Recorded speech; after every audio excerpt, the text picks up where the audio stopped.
Hello, Mark. Good day, all. How y'all doing? I'm okay.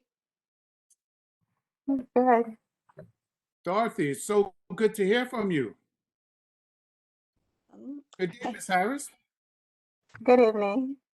How you doing? Good. How are you? I'm doing very good. Fran, It's nice to meet you. yes, Hey, yes. Mark, how's everybody doing? Doing very good, doing good. Janet,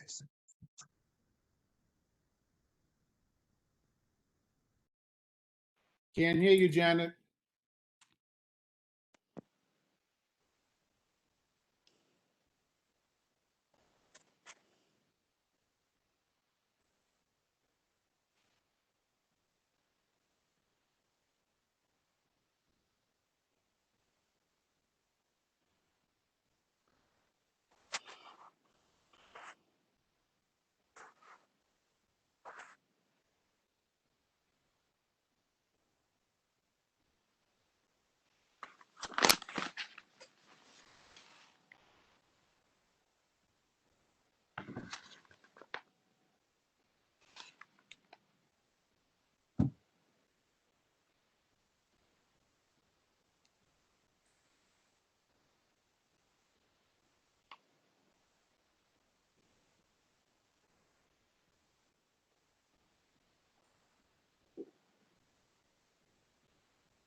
Hello, Hazina.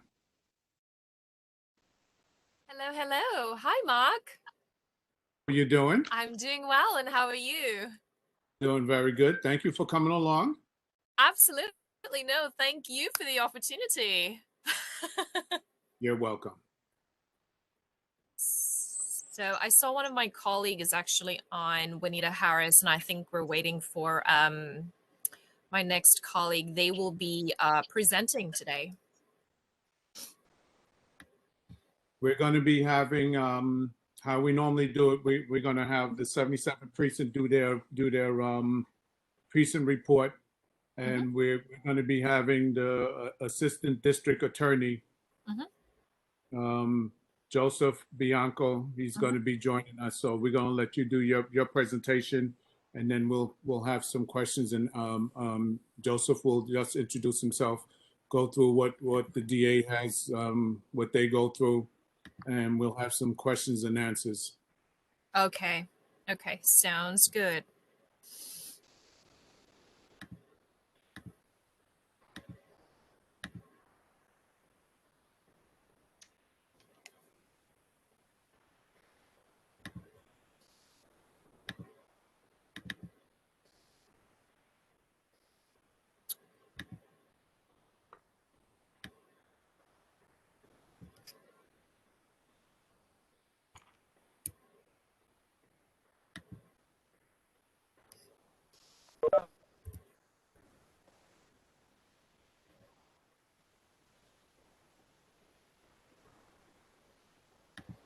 Kevin. Oh, yes. Kevin is here. So we're ready whenever you are. Okay, give us a few more minutes. We just want to get the 77th precinct on board. Sure.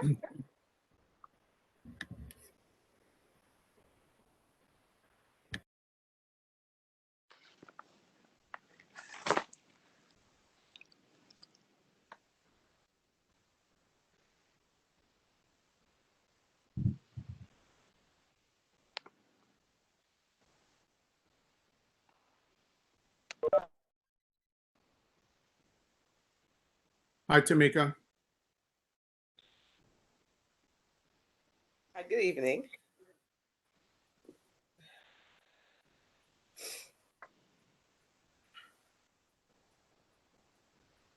Can you hear me, Mark? Yes, I can. Oh, okay. I was making sure. Can you hear me now? Yes, I can. Okay. Hello, everybody. Good evening. Good evening. Happy Good New evening, Ms. Year. Collins. Same to you. Thank you. Oh, and happy health and safety and all that good stuff too. Then for the new year. Yes. Mm.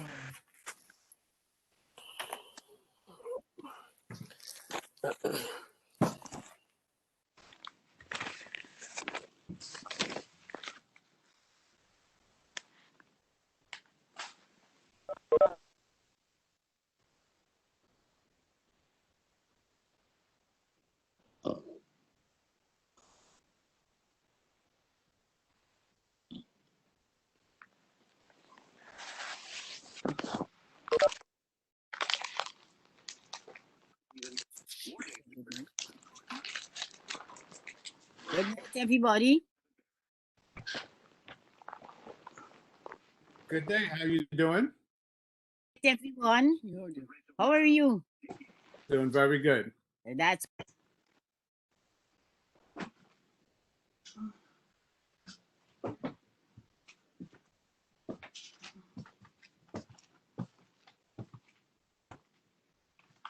Mark said to tell you hello. Mark said to tell you hello.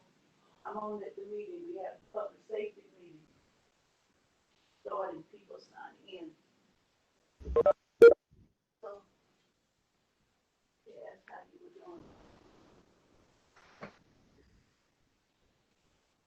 doing. Hey, Mr. Bianco. Good evening, everyone. How are you? Doing very good. Thank you for joining. Thank you for having me. We're just waiting for the 77th precinct to come on board, and then we'll start.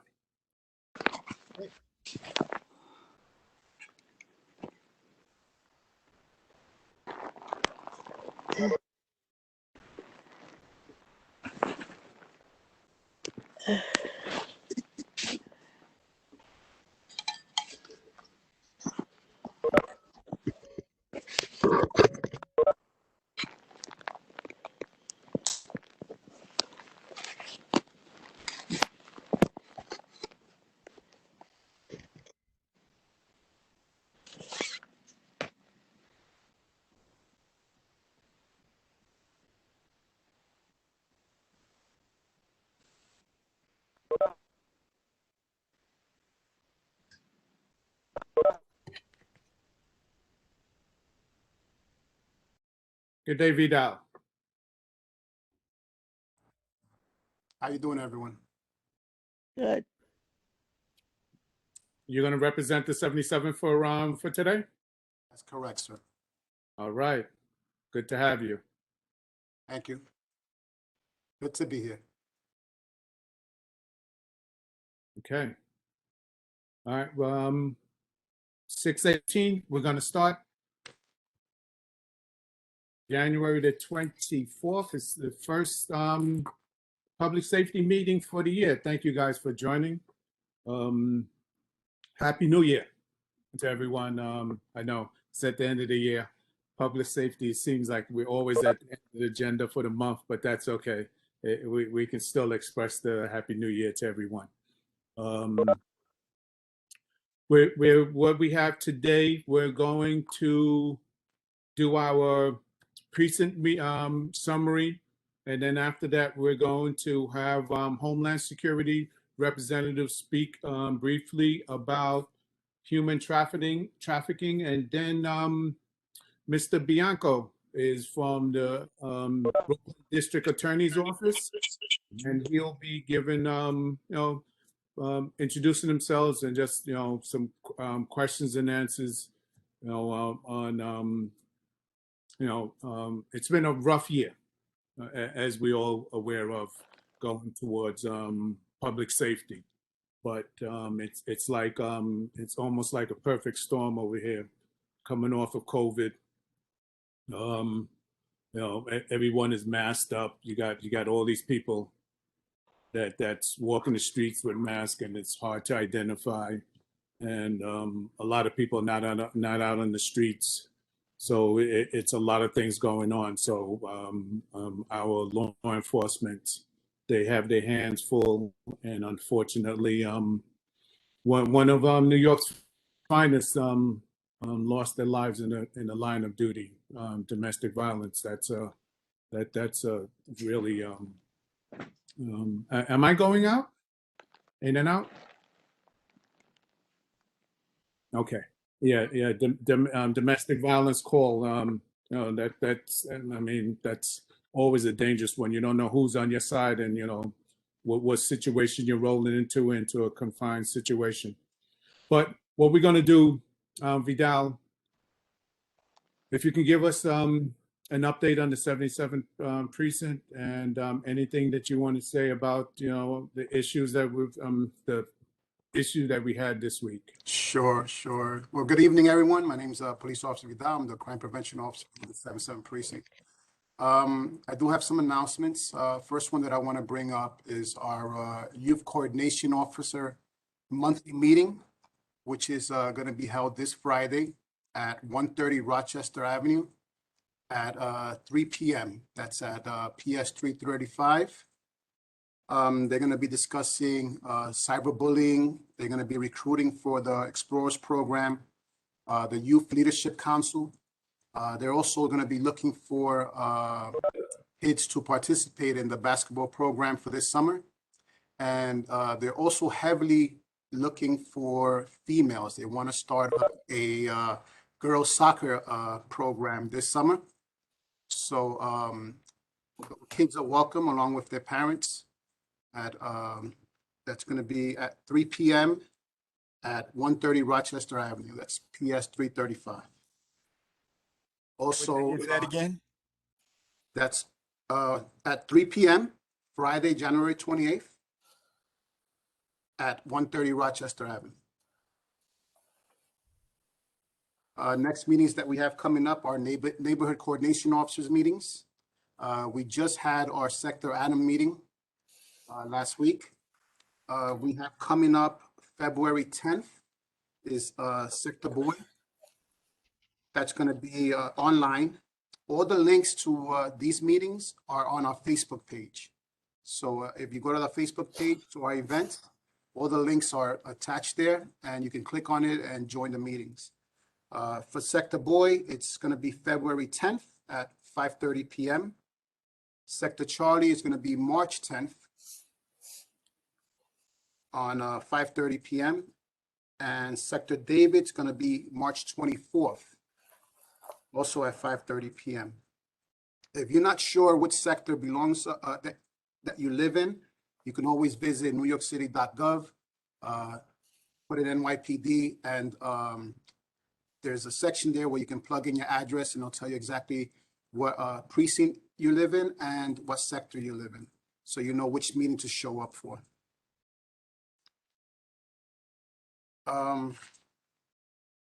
Also, I want to thank everyone that that donated for the Twin Parks fire victims. We were collecting here at the precinct. We're no longer receiving donations or items here at the precinct. But I do want to thank everyone that reached out and extended themselves and came down and actually gave items that they can use. Like Mark said, we did have a police officer, Jason Rivera, that passed away, line of duty. His funeral services are going to be held. The viewing service is going to be Thursday, January 27th. That's from 1 p.m. to 8 p.m. at St. Patrick's Cathedral on 5th Avenue. That's between 50th and 51st Street. The actual funeral is going to be held on Friday, January 28th at 9 a.m. That's also at St. Patrick's Cathedral on 5th Avenue between 50th Street and 51st Street.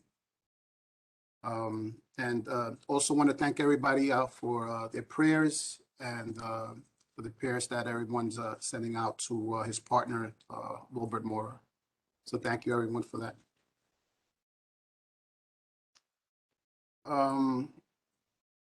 I guess now let's get into the nitty gritty, which is our figures for our crime stats that are going on. What I'm reading now is for the 28-day period, which is going to be for the last 28 days of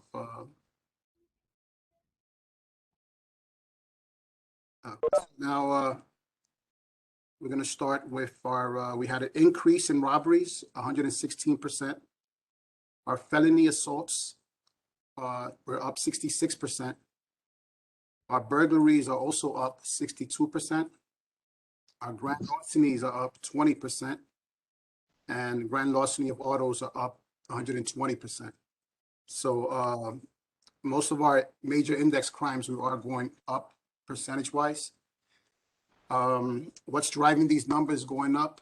As far as grand larcenies, what I want to touch on is a little bit is our it's actually something that's sweeping actually the nation is catalytic converters, and unfortunately we are being targeted here in the 7-7 precinct as well. They are being stolen. There are no specific sector that they're targeting. That's spread out throughout the precinct. We do have instructed our officers, especially on the midnights, to go out, inspect to see if there's a double parked car, to make sure and take a closer look at these vehicles that are double parked. What can you do to prevent these catalytic converter thefts? So obviously, we all don't have garages. So one main thing that you could do is park in a garage. I would say a well-lit area, but they've been stolen sometimes early in the morning in broad daylight. See if you can park somewhere where they have cameras. That's one thing. That's a few things that you can do. There are also catalytic converter locks. So now there's actually a market for these locks. They're almost like skid plates that you can weld underneath the vehicle so they can't gain access from underneath. So these are things that you can go out and be a little bit proactive and get these things. You can also weld the actual catalytic converter onto the frame of the vehicle.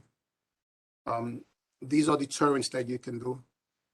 And the reason that they're actually stealing these things are because of the precious metals that are inside the catalytic converters. They have rhodium, which is right now at $12,200 per ounce. You have palladium, which is $2,135 per ounce, and platinum, which is $970 per ounce. So these are the reasons they're targeting these catalytic converters. Like I said, a garage, a well-lit area, and catalytic converter locks. Also, you can also try to upgrade your alarm system. They do have vibrating sensors that you can install somewhere near the catalytic converter, and they'll let off the sound and bright lights. So that's also in the market you can look up for.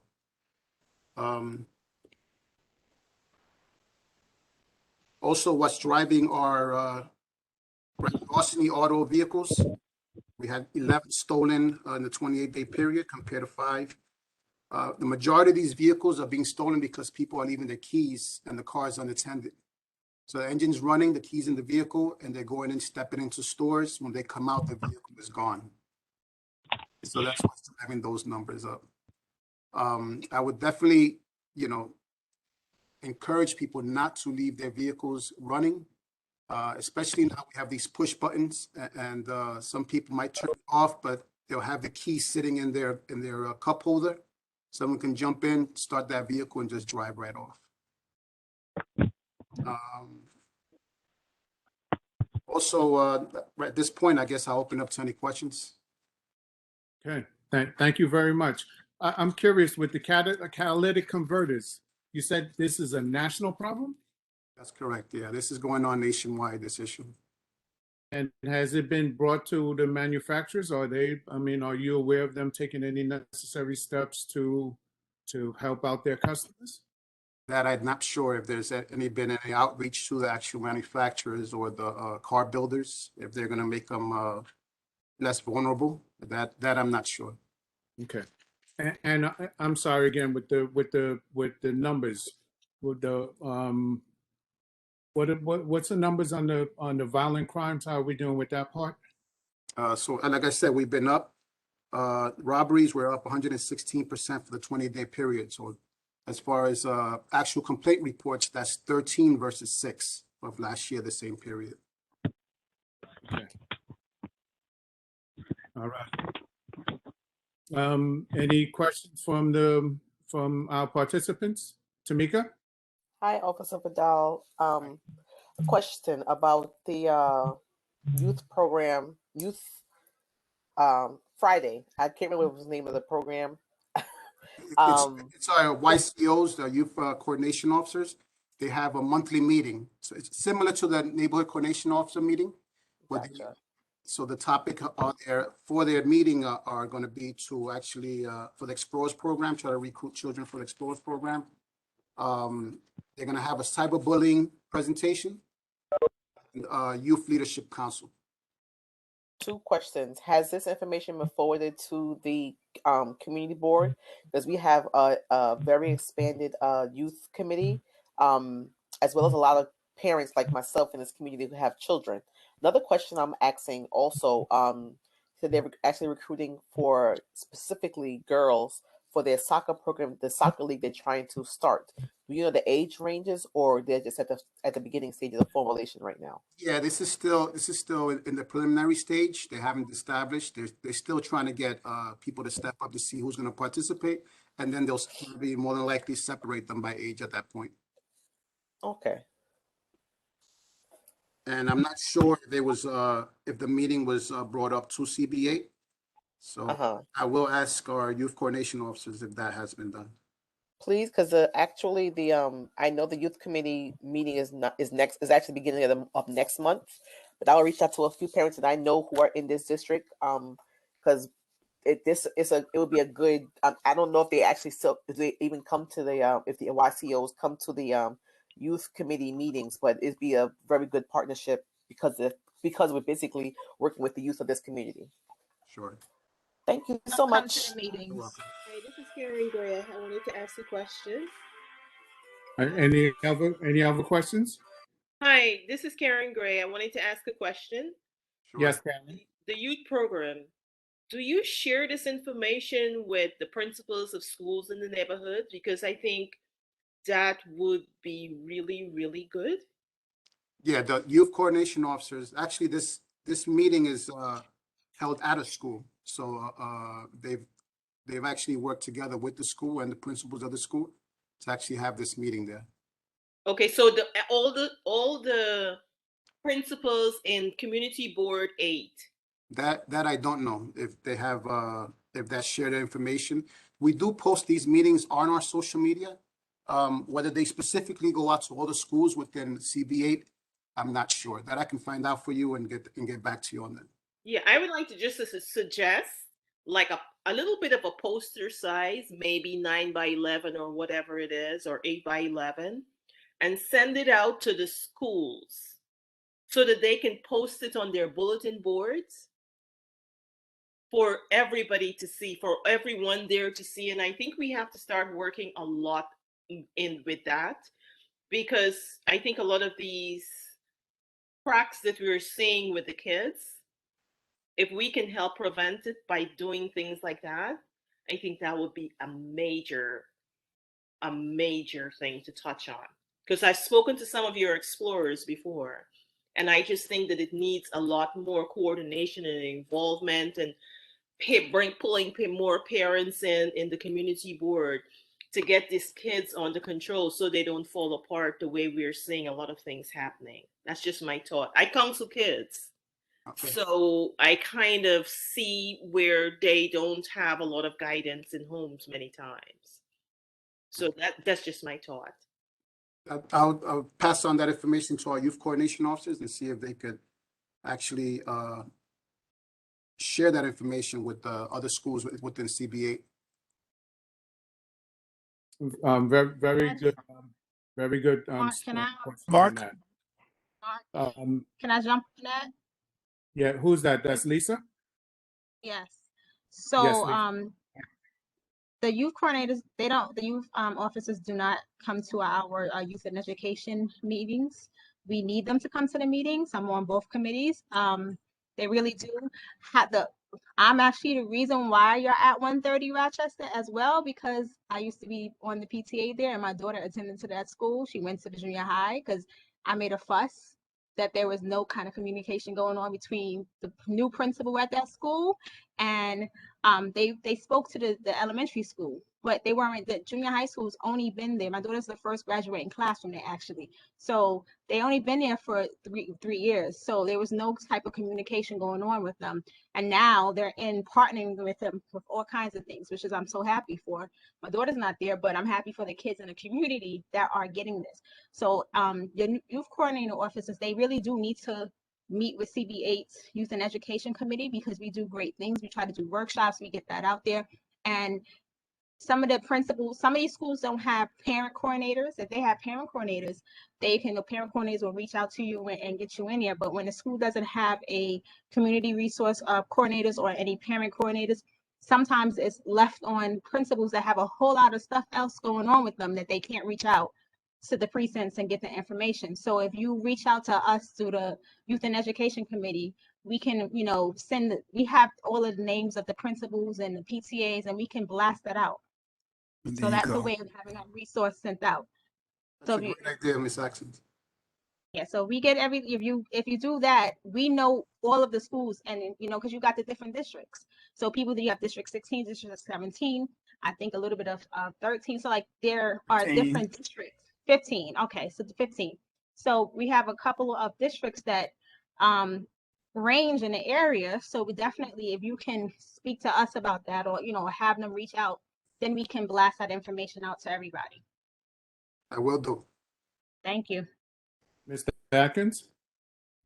Mr. Atkinson just covered it. The fact that there are 3 school districts in CB8 and that the committee is on it. So really need to get the YCOs to follow through with that.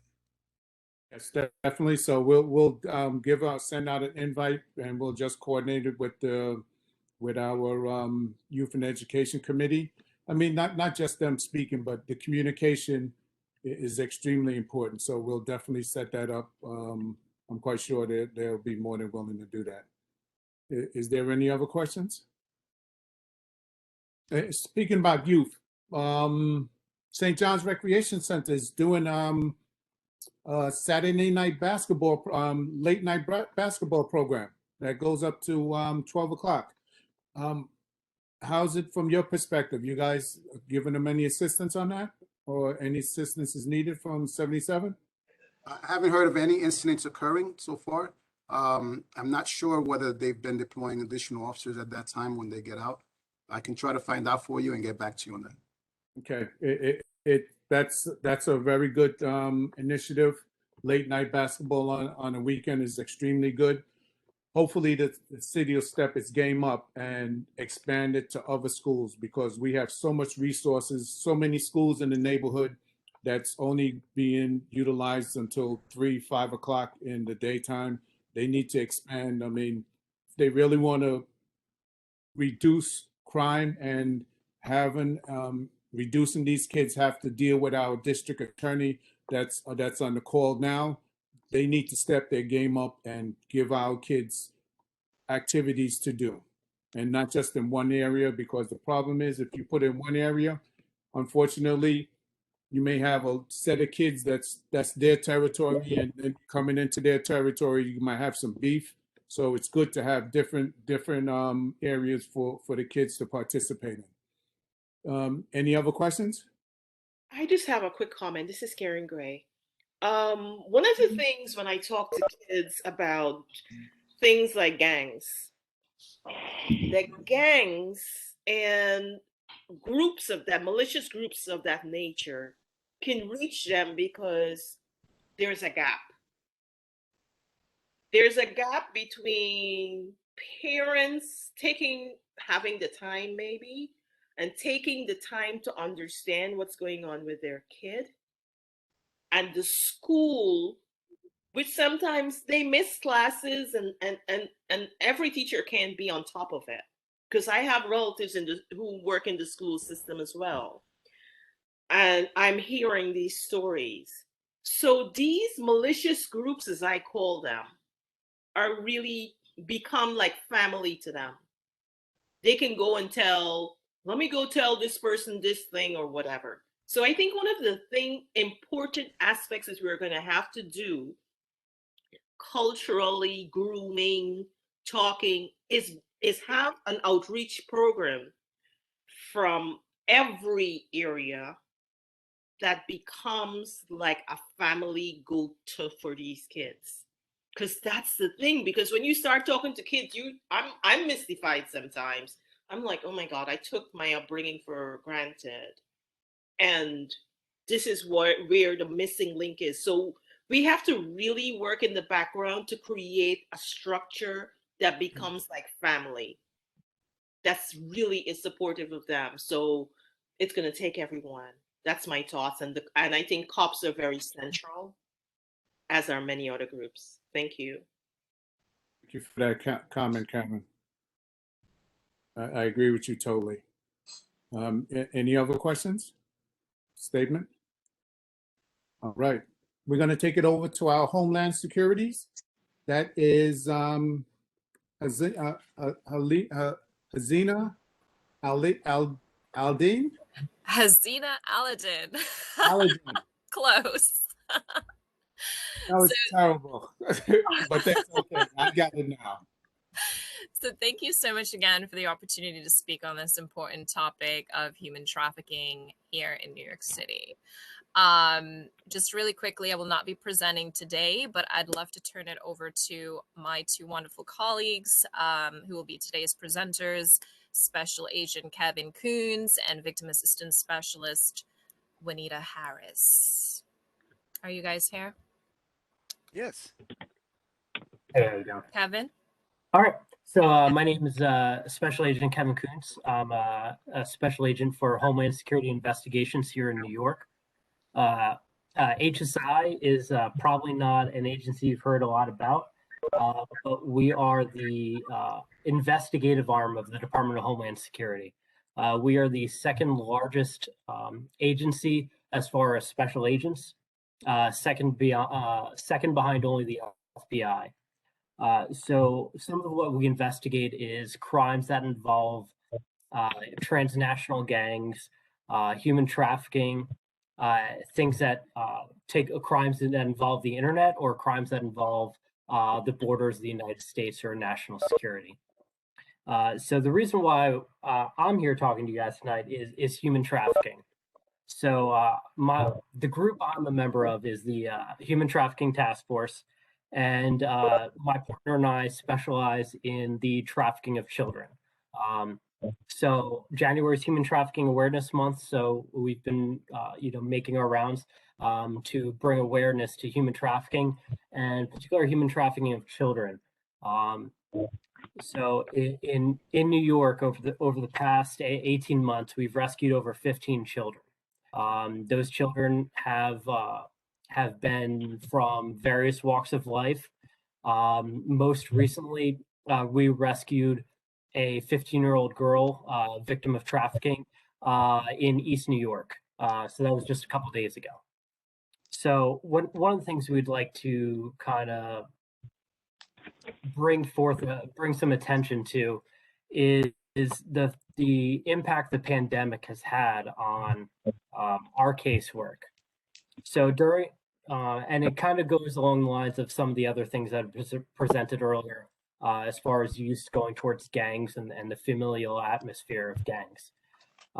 We've discovered since the pandemic started and schools started to close and there became a transition to remote learning, that many children have used either after school activities or the school itself as sort of a safe space. Many of the victims of trafficking and many of the minors are in ACS care and in care of the foster care system. So they really use the schools and those after school activities to really ground them and to put them in a position for them to succeed. So when the pandemic shut a lot of those resources down for these children, they were lured into occasions where they are trafficked. Many of these young individuals can come from various walks of life, although a majority of our victims are in the foster care or ACS system. We do have individuals that are trafficked from your everyday middle class household. So we're really working hard, especially in Brooklyn. We've done a significant number of initiatives, especially in the East New York area, right at the edge of your community board area. So we've really worked hard to try and cut down on the amount of kids that are being trafficked, especially. But if there's any questions you have about some of the things that we do, please, after Juanita talks about after we go and rescue one of these victims, she'll tell you a little more about what she does. So after we rescue a victim, we will interview them and hopefully bring the perpetrator to justice, either prosecuting through the U.S. Attorney's Office for the Eastern District of New York in Brooklyn, or the Southern District of New York for Manhattan or the Bronx. We also work closely with the Brooklyn DA's office as well. So, and then Juanita, you can, if you want to talk about a little bit, what do you do? Okay. Good evening, everyone. I'm Juanita Harris, and I'm one of the 2 victim assistance specialists that is assigned to the New York area. There's obviously myself, Juanita Harris, and there's my colleague who is named Tanaz Dubash, who cannot be here with us tonight. I cover the areas of JFK, Long Island, and Hudson Valley, and my colleague Tanaz covers the 5 boroughs. So what do we do? So as victim assistance specialists, what we do is that we try to address the needs that may have led victims to be lured into human trafficking. There's a lot of vulnerabilities out there. Some of it is material things, and some of it can be also emotional and someone talked about it tonight, the lacking of caring, the lacking of supervision. So all of that is something that we try to address, especially when we're dealing with minor victims. We also address, of course, trafficking of adults, be they adults or be they minors. We provide assistance to them. The other federal crimes included that we do assist victims in is child sex tourism. Also, Wow. I'm sorry, was somebody saying something? No, go on, ma'am. Okay. There's also child exploitation. So be it whether someone is making what's called child pornography, or child exploitation, child sex materials being produced, or whether they're viewing it. These are some of the crimes that we do also address: financial crimes, or the human rights violations, genocide. This summer, some of my colleagues and I from JFK went to the airport and intercepted flights going to and coming from countries that still sponsor female genital mutilation. And so we would go. There's a period of time that individuals are doing this. When schools are letting out in the summer, they call it summer vacation cutting. They'll take their daughters out there, and then we go there during that period of time in June, and then we also meet them in September when they're coming back from their vacation to ensure that nothing happened to their children. So as I said, we try to address the vulnerabilities that lead individuals into human trafficking. Kevin and I are working on parallel tracks.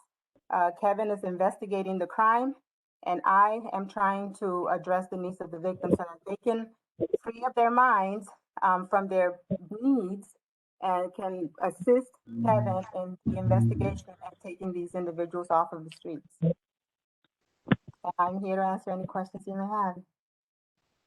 Okay, thank you for that. So there's two of you and someone else that handles the entire 5 boroughs? Yes, sir. As far as providing victim assistance resources, so what we do is that we collaborate with non-governmental agencies, NGOs, organizations, and we refer to them, and they're the ones that are providing the services. So all we're doing is finding the resources and referring them. All right. Do we have any questions? I have a question, Mark. Yes, Mr. Atkins. Thank you for coming and speaking on this. My big problem, and it goes back to the whole youth thing and the pandemic, with all of the cutting down of social interaction because there's no classroom schooling or the normal interaction. And the fact that you guys already have honed in on the fact that foster children might be easily victimized with this. What are the suggestions that are being made to the other governmental agencies to increase youth activities so that the youth will not easily into traffic?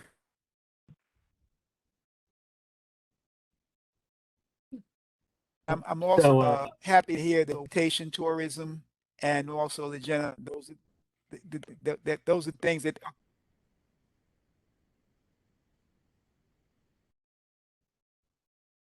particularly in West Africa, it's largely overlooked because it's pretty much cloistered.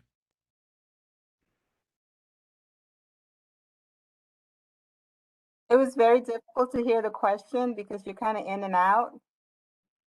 So I think I understood the Yeah. first part of your question was talking about what are we recommending to try and affect changes to try and prevent youth from being victimized. Is that accurate? That's basically the gist of it because of the mental problem they're having because there's no socialization taking place normally as in school. And with all of the people being cloistered because of fear of the virus, adults and children are not interacting, or children are not socializing with each other. So some of the work that we're doing, unfortunately,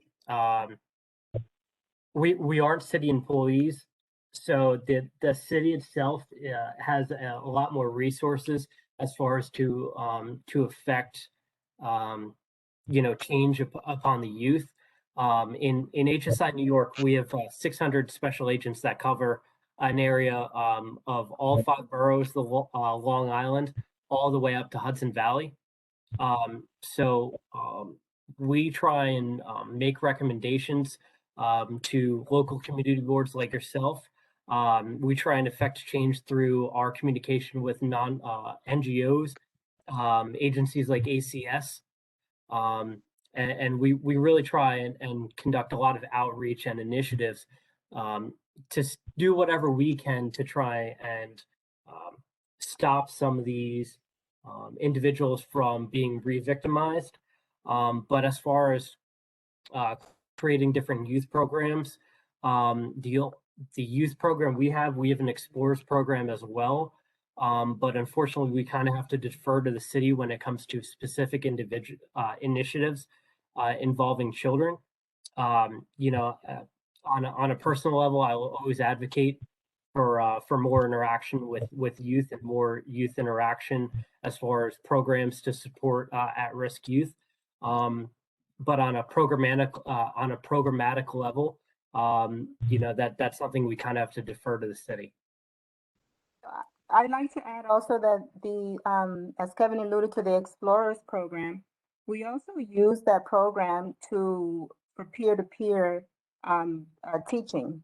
And we find that this is probably a better way for children of the same age to address one another.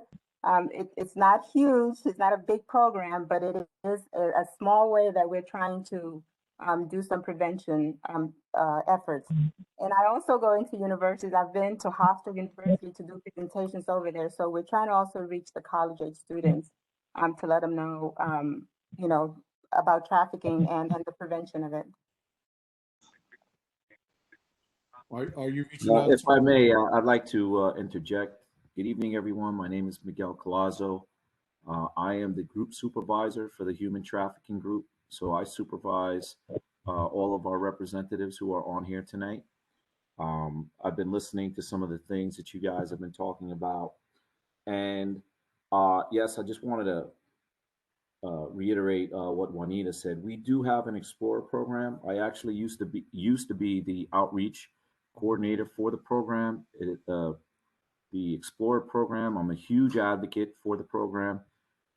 It's a great way to reach out to the kids of the community, introduce them to law enforcement, bridge those gaps between law enforcement and the youth of the community, as well as provide mentorship. They do all sorts of things there, like resume writing, public speaking. They put the kids up on a stage. They have them write essays, all kinds of things that they can do in the Explorer program. It's not as large as the NYPD program, but they all work under the same umbrella, all of this Explorer programs. And there are many opportunities for these programs. Going back to some questions, I believe that Karen Gray and Lisa Atkinson had earlier, talking about the schools and why are there, maybe, the Explorer program should be there. I can tell you this personally, when I was the outreach coordinator, it was difficult to break through into the education system because many of the individuals who worked in the education system had trepidations about working with law enforcement and how that might be perceived by the community. So if you are interested in having the Explorers come to your school and start a program in your school, which I believe the NYPD will do, they will actually start a program in the school, whereas HSI's program is in our office and the kids have to travel to our office. But if you're interested in that, go to your PTA and go to your school board and let them know that that is something you want.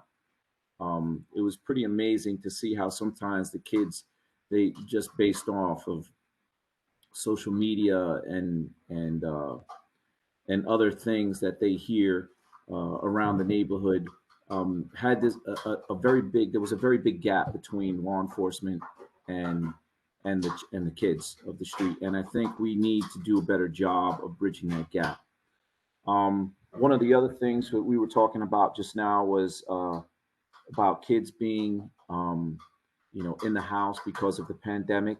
Well, I went to a seminar such as this, and they were basically discussing how the numbers of human trafficking have increased because of the pandemic. And the reason why is because there was open access to the internet, where kids now were spending their whole day on the internet, and this was allowing them to surf the net.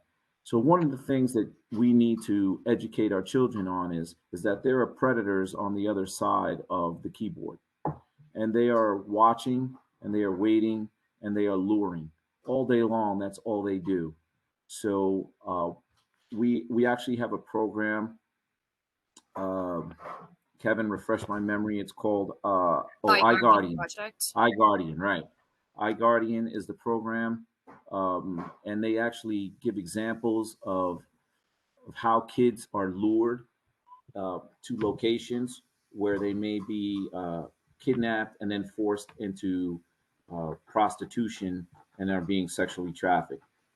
And they're usually very good at this because that's all they do all day. And they usually target those who are much more susceptible, those who come from broken homes, those who are homeless, those who are in the foster care system. Just this afternoon, I had a discussion with Kevin and one other agent, and we were discussing how we can target better the foster care system. And so I believe somebody had asked the question, what we're doing to kind of get that message out and work better with the city. Well, we are actually attempting to plan an initiative to work closer with the city with regards to those kids who are more susceptible to human trafficking. And usually those are the children who come from the foster care system and are all around these city programs that are there to help those youth who are in danger of being homeless or have been exploited sexually. Thank you very much. Lisa, one last question, Lisa? Okay, I think it was answered in the chat.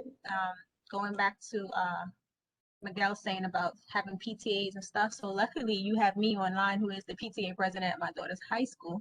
So I'm gonna take your information down and see if we can get you into her high school as a program. Okay, as an Explorer program. So I will be taking all your information down. Thank you. Okay, thank you guys.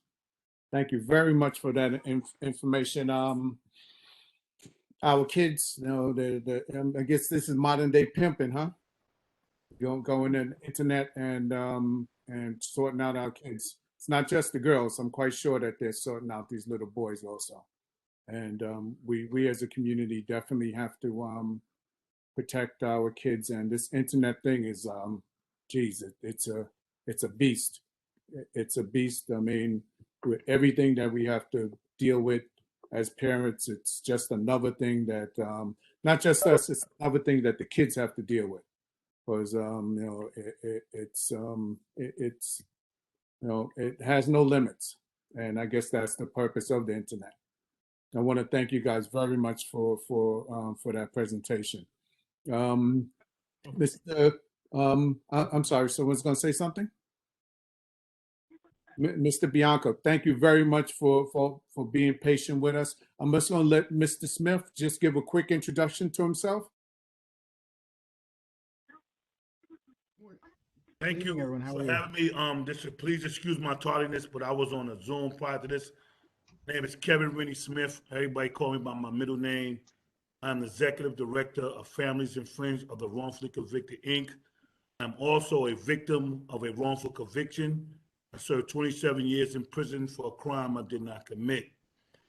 I work alongside Derek Hamilton, Nicole Hamilton, and Lonnie Surrey, who are the co-founders of this organization. What we do today is turn the pain that we went through of being in prison for crimes that we didn't commit into passion, where we become the voice of those we left behind, the voiceless. We have support groups, because a wrongful conviction doesn't only affect the family, it doesn't only affect the individual in prison, it affects the families as well. But we have support groups for particularly a lot of women. We also have reentry services for people returning home.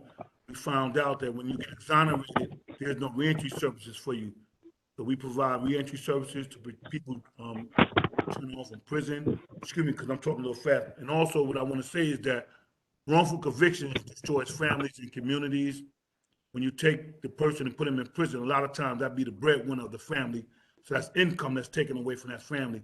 And it destroys the community, because when you send a person to prison for a crime he or she did not commit, real perpetrator remains in society only to commit more crime. So that's what wrongful conviction does. And what we want to do is correct and prevent that from happening. We go around and do a lot of advocacy work, and we educate the community about incidents of wrongful convictions. Our organization is located right on Carson at the corner of Dean Street, right in the Crown Heights section of Brooklyn. During the pandemic, we served the community. We had a food pantry where we served community, because we did a survey and we found out that a lot of people in Crown Heights was affected and lost their jobs, and provided food for a family of 4 once a week. We also took a course on COVID-19, and we was educating people about the pandemic. We provided them with masks, hand sanitizer, educating them. These are some of the things we do. We have a food package program where we send packages to people in prison who we have identified have been wrongfully convicted. And we also send their family members up there to visit them quarterly. These are just some of the things we do now. Despite primarily that our role is wrongfully convicted, I have experience in cure of violence where I worked for Man Up for a few years. So we just initiated and just finished a HEAL Initiative program where we taught individuals, youth that we're discussing right now, how to go in their community and combat violence. So we was very successful in that area. Also, we also have a number of other programs that we do and activities. I'm speaking fast because the brother told me I had a few minutes and I don't know how long y'all gonna be here. So I'm stumbling over my words. But again, I just like to thank y'all and let y'all know that Families and Friends of the Wrongfully Convicted Inc. is in the community and we're here to empower and uplift it. We have a number of experience in a lot of areas and we have spoken with Eric Adams, the mayor, prior to him becoming mayor. And we told him that we'd like to get involved and help him combating his violence and to calm it down in any way we can. And that's what I just want to tell you. Thank you. Mr. Smith, you're gonna put your information in on the chat, please? Yes, I would like to do that. Yes, I would like. Again, I was talking fast, so I'm only stumbling over my words.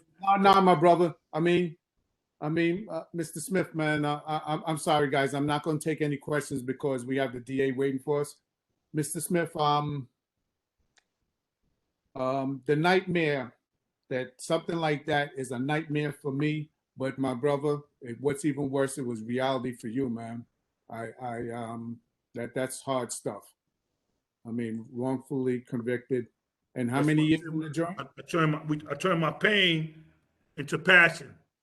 I'm gonna use Mandela's speech. Mandela said when he walked through the door, when he walked through the gate that led to the door of his freedom, he knew that if when he leave, that if he stayed bitter, that he would still be in prison. So I mean, it happened to us, and I don't want no other young guy to go through what we went through. So that's why we do the work we do and helping all the families that we can. So no other youth could go down that same road. Like I just went into Crossroad last week and spoke to 2 of the 17 individuals that were just arrested last week. And I explained to them, and told them about their situation. Hopefully, they don't have to go down a long journey. That's just some of the work that we do in trying to help, empower and uplift our community. We turn our pain into passion. And just try to help our community anyway we can. Thank you. We're going to go over to our assistant district attorney, Mr. Bianco. He's from the Brooklyn DA's office and from the homicide unit, where I have Tamika. She has some questions. I know we went through quite a bit already, but we're just going to have some questions that we already prepared. We're going to just direct the ones that's really affiliated to you directly over to you, and we'll go from there. Mr. Bianco, could you introduce yourself? Sure. So my name is Joseph Bianco. I'm an assistant district attorney, as you said, within the Homicide Bureau here in Brooklyn.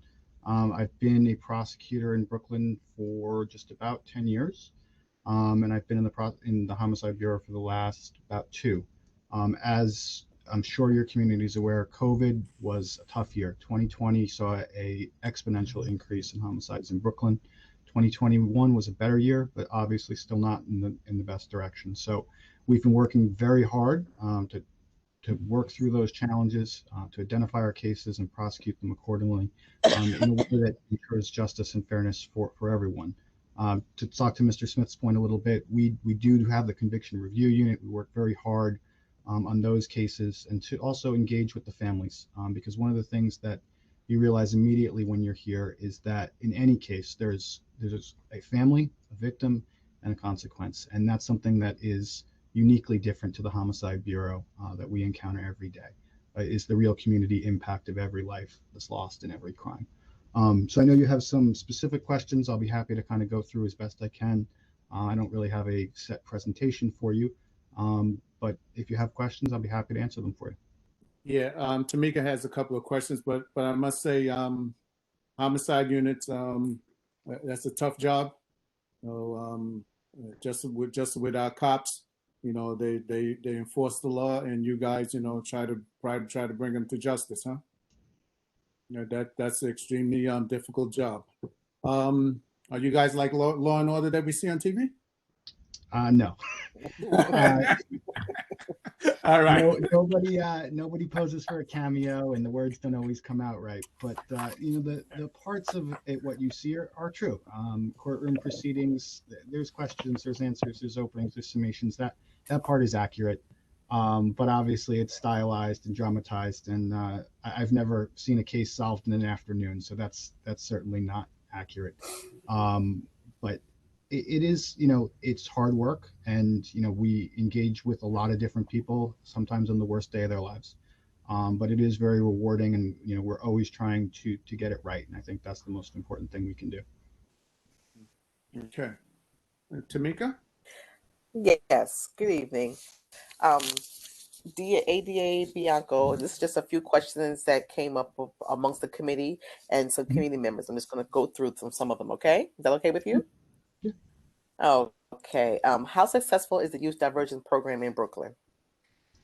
So as I said, I'm in the Homicide Bureau. The youth diversion program has been around for as long as I've been here. It's increased greatly in the last couple of years.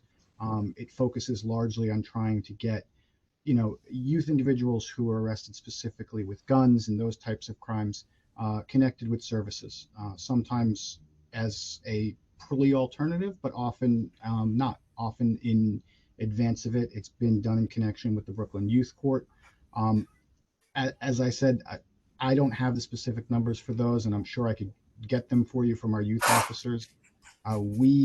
I personally focus on homicides, and the community aspects of those units are a little bit separate, but I'd be happy to look into the outcomes. I know personally, on cases that I've handled before, I've had good outcomes. I've had individuals who were charged with multiple gunpoint robberies that successfully completed programs and ended up with no criminal records. That particular individual showed up for about 2.5 years and graduated the program in a suit. So I can say, at least on a personal level, that there are some people who have been greatly benefited by those programs. But again, specific outcomes, I would have to look into it for you. Do you know if there are any plans to expand the program or create different kind of youth diversion programs? So in terms of expansion, yes, the district attorney's office is always trying to move more youth into those programs. Any person who you can identify early before they commit a serious crime or before they commit a violent crime or before they commit any crime is certainly someone that we should be focusing our attention to. District Attorney Gonzalez participates in a number of community events. There's a lot of outreach that takes place outside the criminal justice system. And there's also a lot of services when people do find their way into the criminal justice system. So that has always been a focus. I think everyone can sort of agree that one of the most important things is disrupting people from ending up in circumstances of violent crime. You do see it a lot, especially with youth. There's been a significant increase with youthful individuals being victims of violent crime, as well as perpetrators in violent crime. It's one of the sad realities of COVID in 2020 and into 2021 is you saw a significant increase of younger people being victims of violent crime. And we're certainly always trying to make attempts to see how to prevent that. Okay. What programs are the DA's office willing to be involved in on the grassroots level, if any? So I think that the answer is anything that we can do. I know the Office of Community Engagement is often speaking to different events. I know if you follow any of the social media from DA Gonzalez, he was out in Bushwick doing a food drive. They did community collections for Christmas presents and things like that. We're always trying to make our presence known. As assistant district attorneys, we go to precincts, we go to community events. I believe there was a basketball outing in the 7-5. It's something that we want to be involved in.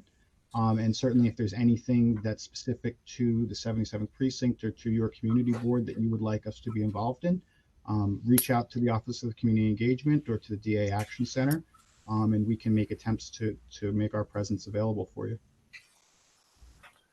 Oh, nice. I know our resident community activists and lawyers and children activists are listening with their eyes. They turned on the cameras.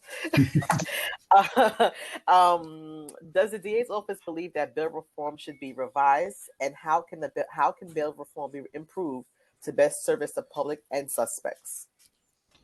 So I think that the district attorney has done a lot to advocate that no one should spend time in jail because they can't afford to pay. I do think that there are possibly some tweaks that could be done to that, and certainly people who recommit crimes that are not bail eligible. But overall, I think that the purpose of bail reform has kept a lot of people out of prison. They've kept them employed, and those outcomes are better for our community. I think there are some specific instances that have drawn a lot of attention, and it's possible that certain, reasonable changes to those could be addressed. But overall, I think that a lot of people have been able to maintain their position in the community, their employment, because of those changes. What lines of communication does the DA's office have with murder victims' families? And do the families receive a status report, or do they have contact with the DA's office about the perpetrator? So that question depends to some degree on where the stage of the case is. Unlike any other crime, the district attorney's office is involved from the night a homicide occurs. The police, every precinct gives a notification to the district attorney's office, to either one of our bureau chiefs or one of the on-call ADAs. So unlike pretty much any other crime, the district attorney's office is involved in the investigation from the start. Once a perpetrator has been identified, usually there's an assistant district attorney who's assigned to the case as an investigation. And that assistant district attorney will usually communicate directly with the family. Every time there is a homicide and every time there's a notification, a counselor from our victim services unit is assigned, and that counselor will be the point of contact through the district attorney's office as the case proceeds. Most of the contact, especially after an arrest, is directly with the assistant handling the case. I generally try to update the families that are my victims' families as much as I can. Some people are very communicative, others are not. And I think it very much depends on the situation. But the short answer is most of the direct communication is directly with the individuals handling the case, because they're the ones that have the information. And then second to that, it's usually a counselor who's better equipped to sort of direct them to different services and things that they may need. Okay. Just a reminder, these are just questions that were presented to the committee and also committee members. In this present climate, with all that's going on with horrific crimes in our community, why hasn't the DA's office kept us abreast? In terms of specific circumstances, I can't say. I do know that the Action Center and the Office of Community Engagement are always trying to stay engaged. And I understand that 2020 and 2021 saw a significant increase in homicides and violent crime in the 77th precinct. No one wants to see that, certainly not our office and certainly not any of the community. But if there's any particular instances that we can, try to improve on, or any specific examples that we can help with, I'd be happy to try and improve that. But I do think that we actively try to engage as best we can and communicate the information that we have. I'll also say that sometimes there simply isn't information that we can discuss or disclose publicly, and sometimes that also introduces some challenges on specific questions. Okay. When is a murder considered as a cold case by the DA's office? And is a cold case the same for the DA's office as it is for the detective unit for the NYPD? So yeah, a cold case is, we use the FBI's definition. The FBI says a case is considered a cold case after 1 calendar year. Now, that doesn't necessarily mean the case is cold in the sense that you're thinking of a cold case. Active investigations can be listed as a cold case if they're over a year old. Most of those cases still remain investigated by the local precinct and by the either Brooklyn North or Brooklyn South homicide. And there's lots of reasons why a case may take longer than a year. In fact, a lot of investigations do take a very long time. So it's not uncommon to have a case that's still active, that still has numerous investigative leads of value that's over a year.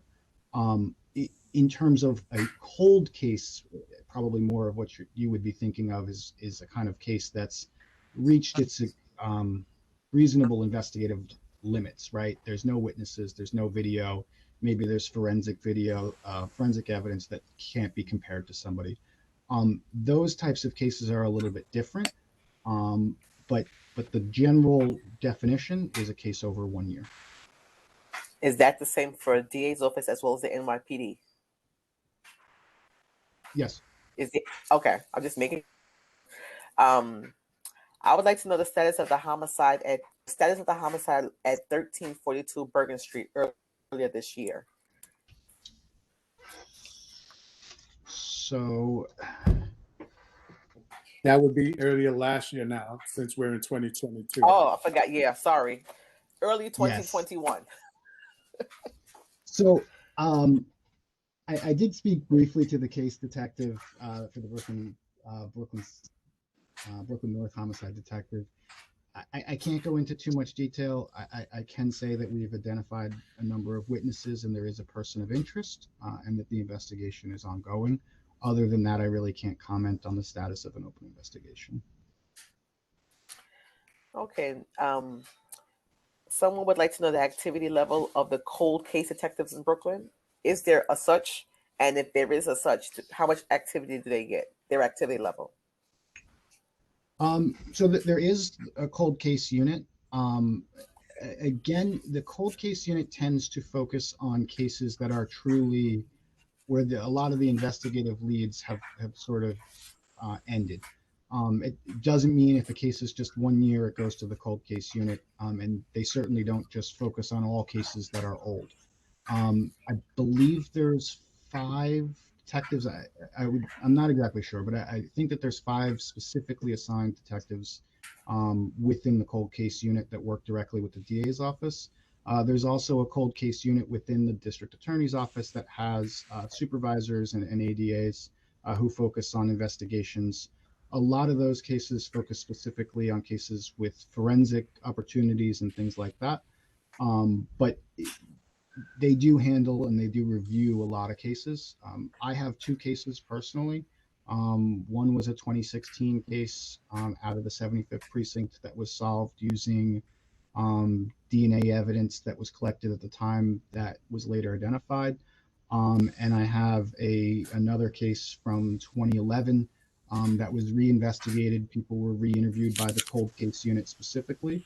And we developed a number of leads, phone records, and things like that. So they are actively reviewing old cases and trying to identify ones that they can make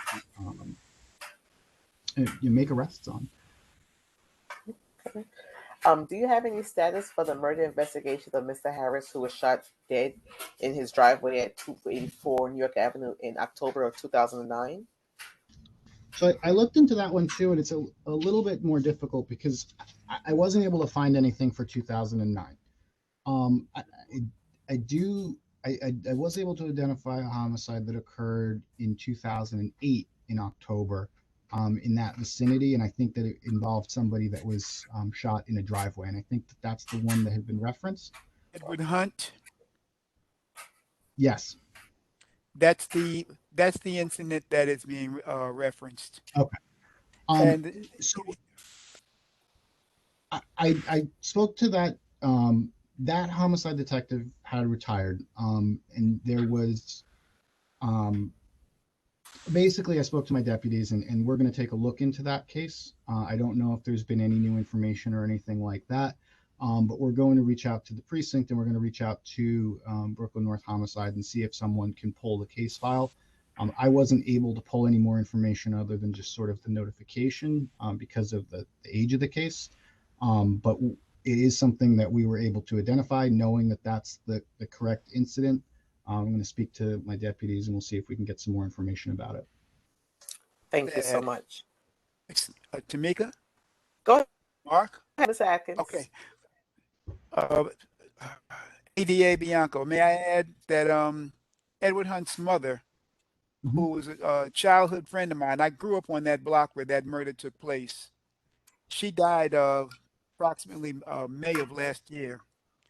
And that was something that when her son was murdered, she came out and saw him as he lay dying in the driveway.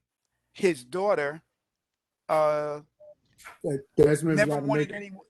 We have a I'm few going to more make it questions. quick. I'm going to make it quick. The detective, that occurred within this precinct, the 77th, and the head of detectives then was working the case. I'm just shocked because there were promises made by the state attorney general and the mayor of New York City at the time of that murder that they would make sure that that was brought to justice.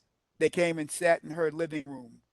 So I'm just making that pertinent to you now. These people have gone on and they have high positions, and she's deceased.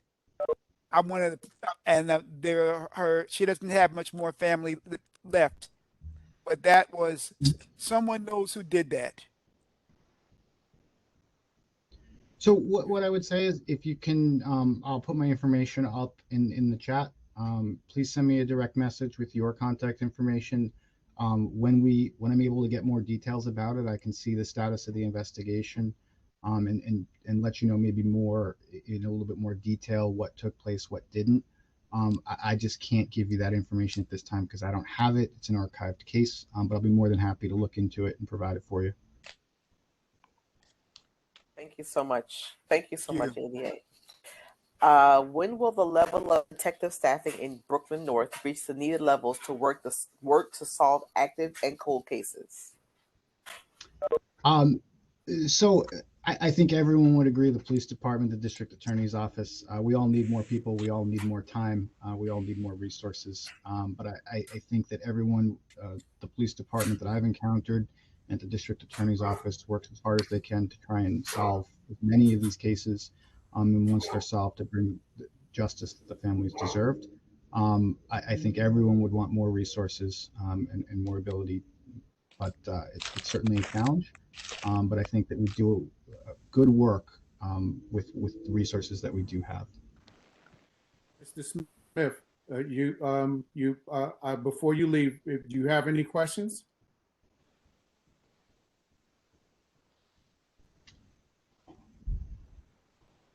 I think you're on mute, Mr. Smith. You're still on Mr. mute. Smith, you're muted. No, I don't have any questions. The ADA gave a very informative, insightful response to the questions. I don't have any questions. If anybody have any questions for me before I leave, you're welcome to ask me. We got your contact information. I just wanted to make, since you've been through that hardship and your group, I just wanted to open it up to you. All right. Thank you very much. And thank you for participating. One Tamika? thing, sir, how do you end it? I don't see the end button nowhere on this thing. For me to, It should be an X button or in the red mark. Okay, I see that. Yes. Thank you, sister. Thank you. Okay. Good night, everyone. Welcome. Good night. Good night. Good night. A few more questions, ADA Bianco. What does the public need to get detectives reassigned here and away from their country club type of assignments in low crime areas? Again, I think, the NYPD is always trying to work with our office and to assign people to where the crimes are indexed, right? They're constantly looking at, they've started the interview, they started the meeting today with CompStat. There are certainly different challenges, but I think that, everyone is trying to work together to put the resources where they need to be. And that's something that they're always assessing. Okay, how does the DA, 77th Precinct Detective Squad, and the North Detective Squad interact to solve murders? So as I said, the district attorney's office is notified basically at jump. Either the case detective or the Brooklyn North homicide detective will notify us if there's relevant investigative steps that can be assisted to by the district attorney's office. We go out We will interview witnesses if they're available. We will take audio tape statements. We write search warrants. It's, as I said, the Homicide Bureau is different than pretty much every other bureau in the office. We try to be involved whenever we can in terms of the investigation. And that goes for cases where there's a suspect, cases where there's not.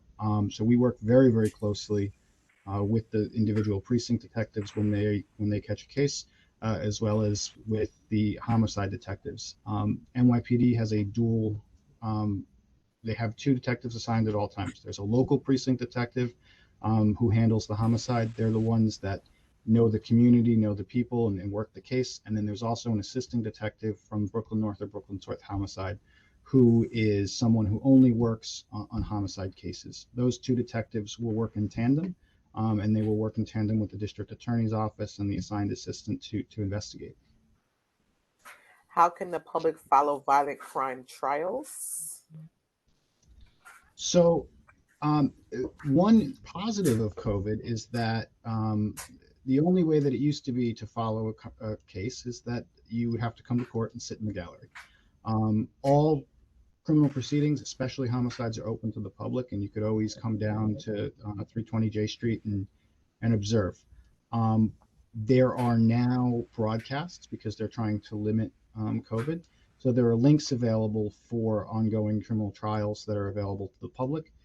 In terms of how you can follow a specific case, if there's people who have a specific interest, there's a number of websites that have the court information posted, web crimes, things like that, if you know the case identifiers.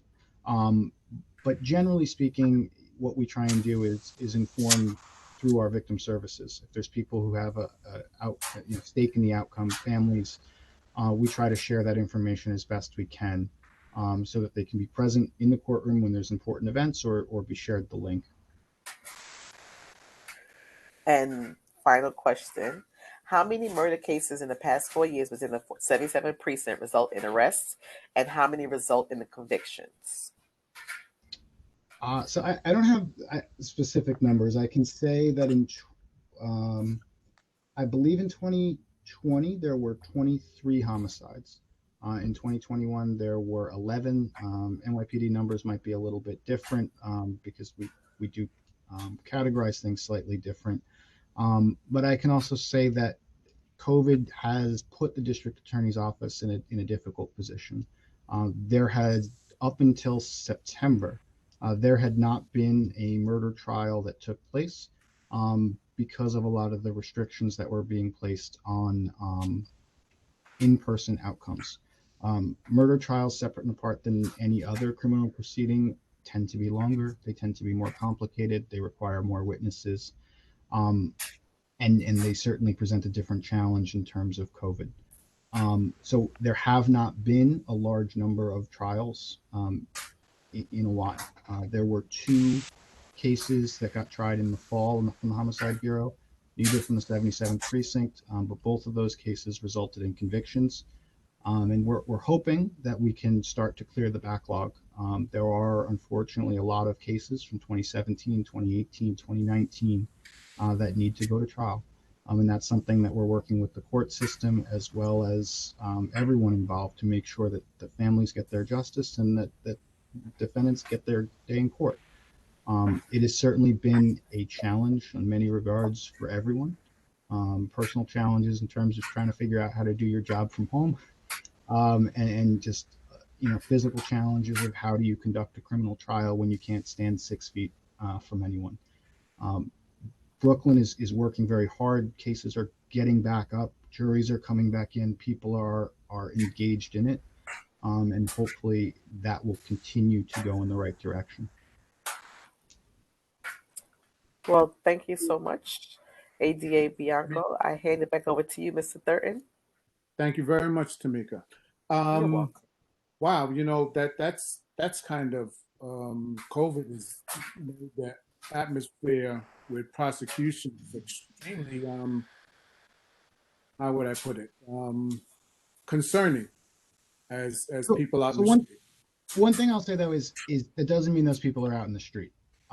because most, if not all, of people charged with homicide are incarcerated. That is certainly one big exception to bail reform and things like that. So it is not as if these cases are not being worked on. It's not as if they're not being prosecuted. There are just lots of challenges in terms of ensuring that someone gets their constitutionally appropriate trial, and that people are able to do so safely.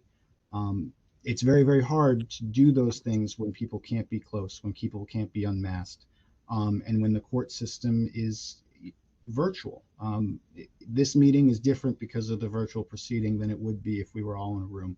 And some of those challenges present bigger issues for serious cases. I just did a case, and it's, you know, things are more challenging. It takes more time. It takes more people. But that does not mean that the cases are just laying waste inside. It does not mean that people are out while those cases pend, and it doesn't mean that they're not coming to court. But it does mean that in terms of developing final resolutions, we have had delays with that. Okay. You know, it's kind of concerning because you're innocent until proven guilty. So that means that if someone is arrested for murder, are they held? Or, I mean, because that means that they're going to be held in confinement for 2 years? I mean, so what does it go? I mean, how do you make a determination of who is held and who is not held? Right. So there's, first off, every case is evaluated on its own. And then there's a couple of different stages that occur. So obviously the first stage is an arrest by the police. Then the case is reviewed by our office. We determine whether or not there's probable cause, sufficient evidence to go forward. Early on in the COVID pandemic, we transitioned to doing what's called probable cause hearings. That means that the cases were being presented digitally, over Zoom to a judge. We called witnesses, and within, I believe it's 7 days, I'm not exactly sure, but there's a period of time that you have to present evidence to a judge to establish probable cause that a crime was committed. And so for a period of time when we were not able to go before grand juries, those cases were dealt with through probable cause hearings. So there was always a judge reviewing evidence. Once we were able to convene grand juries with safety and distancing and plexiglass and all of that, the cases were then presented to the grand jury. So every case now, and probably for about the last year, if someone's arrested and charged, the case will have been presented to a grand jury, and the grand jury will have voted an indictment. So it's reviewed in that regard. Once the grand jury votes an indictment, the minutes, the actual testimony is submitted basically on the first court date to a judge, and that judge will review the evidence that was presented before the grand jury, and they can make a separate determination whether or not there's sufficient evidence to go forward. And then on the other side of it, there is a process of writs, bail applications, and things like that.